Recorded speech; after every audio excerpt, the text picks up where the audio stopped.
मैं डॉक्टर चंद्रभूषण मिश्रा, विभागाध्यक्ष गंगा सिंह कॉलेज में आज टीडीसी पार्ट 1 का टॉपिक राज्य के उत्पत्ति के सिद्धांत के बारे में जो व्याख्यान देने जा रहा हूँ, बच्चों ध्यान से सुने और मेरा अपना अनुभव कहता है कि राज्य के उत्पत्ति के विभिन्न सिद्धांतों में सबसे महत्वपूर्ण सिद्धांत विकासवादी सिद्धांत है। वैसे राज्य की उत्पत्ति के सिद्धांतों के बारे में सबसे पहला सिद्धांत दैवी उत्पत्ति का सिद्धांत है। दैवी उत्पत्ति का सिद्धांत यह मानता है कि राजा धरती पर ईश्वर का भेजा हुआ प्रतिनिधि है, इसलिए राजा के आदेशों का पालन करना प्रजा का धर्म है। अगर जनता राजा के आदेशों का पालन नहीं करेगी तो वह नरक जाएगी। यानी दैवी उत्पत्ति का सिद्धांत भय के आधार पर आधारित है और राजा और प्रजा के बीच में भय का वातावरण बनाता है। उसमें धर्म की महत्ता है। आगे चलकर राज्य की उत्पत्ति के सिद्धांतों में मातृसत्तात्मक और पितृसत्तात्मक सिद्धांत भी आए हैं। ऐसा माना गया है कि समाज में, मानव समाज में खासकर एक निश्चित सत्ता रहा ही है, चाहे वह किसी भी रूप में रहा हो। जैसे परिवार में अभी भी पिता की सत्ता होती है और माता की भी सत्ता होती है। समाज कभी इस दौर से में भी रहा है जबकि मातृसत्तात्मक परिवार रहा है और माता ही घर का प्रमुख रही है और उसकी सत्ता का सब संतानों ने परिवार स्तर पर उसका पालन किया है। फिर उसके बाद पितृसत्तात्मक समाज आया है और उसमें पितृ की सत्ता, पिता की सत्ता चल रही है, जो आज भी चलती है, ऐसा देखा जाता है। लेकिन इन सब सिद्धांतों में बहुत सारी त्रुटियां हैं और इनकी आलोचना विभिन्न आधारों पर की जाती है। आगे चलकर जो सबसे महत्वपूर्ण सिद्धांत राज्य की उत्पत्ति के बारे में आता है वह है सामाजिक समझौते का सिद्धांत। और यह सिद्धांत बहुत तर्कपूर्ण लगता है। अपने समय के परिप्रेक्ष्य में सामाजिक समझौते के सिद्धांत के प्रतिपादकों में हॉब्स, लॉक और रूसो का नाम राजनीति विज्ञान में महत्वपूर्ण रूप से लिया जाता है। हॉब्स की पुस्तक लेवियाथान में यह दर्शाया गया है कि राज्य जो है वह एक ऐसी संस्था है जिसके आदेशों का पालन सभी को करना है और इसकी उत्पत्ति समाज ने बैठकर एक समझौता के तहत किया है। उसमें जो राज्य की प्राकृतिक अवस्था का वर्णन हॉब्स ने किया है वो बड़ा ही मार्मिक है।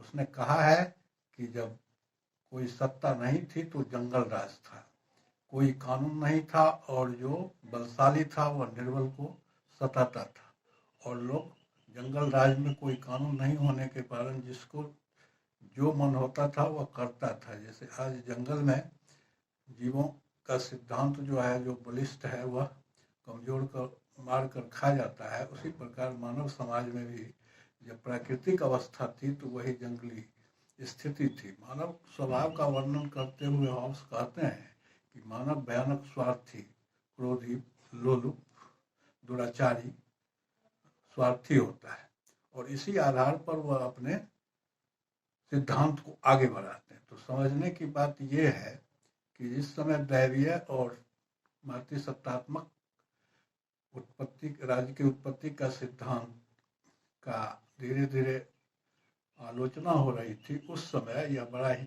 लोगों को तर्कपूर्ण लग रहा था और इस सिद्धांत की महत्ता को धीरे धीरे हॉब्स ने आगे बढ़ाया। बाद में चलकर लॉक ने अपने इसी सिद्धांत को आगे बढ़ाया है और अंत में रूसो ने सोशल कंटेक्ट में राज्य की उत्पत्ति के सिद्धांत की इसे अवधारणा को आगे बढ़ाते हुए निष्पत्ति की है। लेकिन आगे चलकर इस सिद्धांत की भी आलोचना होने लगी। बाद में फिर राज्य की उत्पत्ति के शक्ति सिद्धांत का भी उद्भव हुआ है। शक्ति सिद्धांत भी लगभग यही बात कहता है कि जिसके पास जो बलशाली होता है, माइट इज राइट, जो बलशाली होता है वह जो करता है वह ठीक ही होता है। जिसके हाथ में होगा लाठी वही भैंस ले जाएगा की जो कहावत है वह राज्य की उत्पत्ति के शक्ति सिद्धांत को दर्शाता है। अंत में विभिन्न सिद्धांतों पर आते हुए विद्वानों ने ऐसी राय दी है कि इन सारे सिद्धांतों में कुछ न कुछ त्रुटियां हैं। इसीलिए बाद में राज्य के उत्पत्ति के विकासवादी सिद्धांत को लगभग विद्वानों ने स्वीकार किया है और आज प्रचलित विभिन्न सिद्धांतों में यही विकासवादी सिद्धांत सही माना जा रहा है। हालांकि विकास राज्य एक विकास की प्रक्रिया में इस अवस्था में पहुंचा है।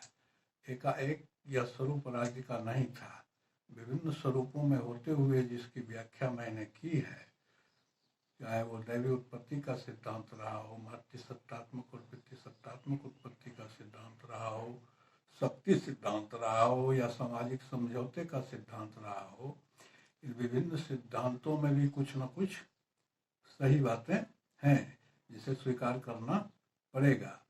इन सारे सिद्धांतों को लेते हुए ही विकासवादी सिद्धांत को उसमें भी रक्त संबंध, शक्ति, समझौता आदि अवयवों का सम्मिश्रण किया गया है।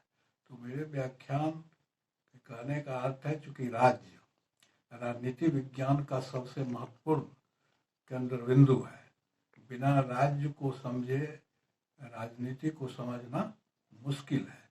और राज्य के सबसे पहले राज्य की परिभाषा, उसके तत्व, इन बातों की व्याख्या के बाद मैं राज्य की उत्पत्ति के सिद्धांत के बारे में इसलिए बताता हूँ कि बच्चों को यह जानकारी हो कि राज्य क्या है, उसकी परिभाषा क्या है और इसकी उत्पत्ति कैसे हुई, आखिर क्यों यह अस्तित्व में आया।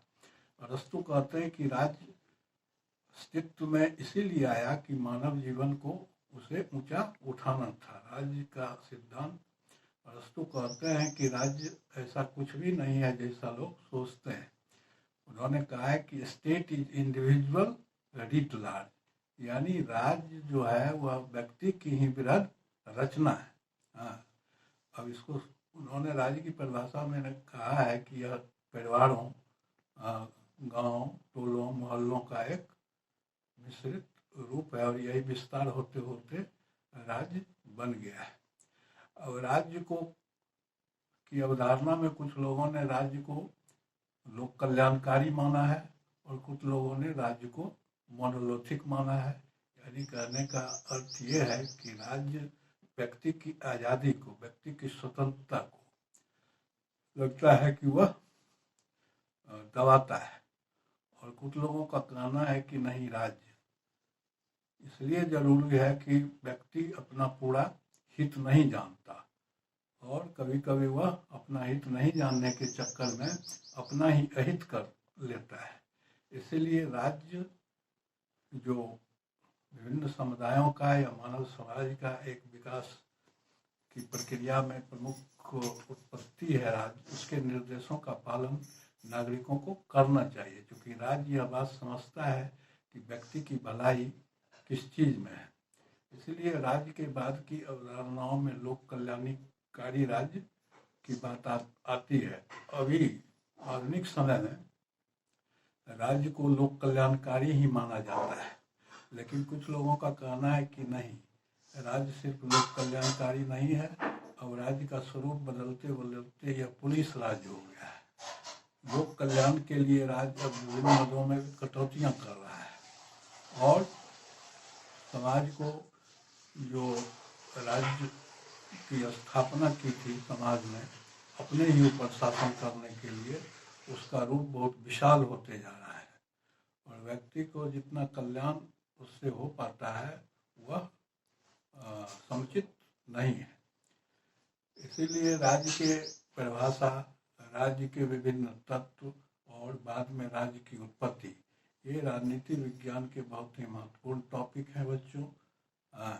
पिछली कक्षा में मैंने तुम लोगों को राजनीति की प्रकृति, परिभाषा, बदलते आयाम, परंपरागत और आधुनिक राजनीति विज्ञान के बीच के अंतर को समझाया था।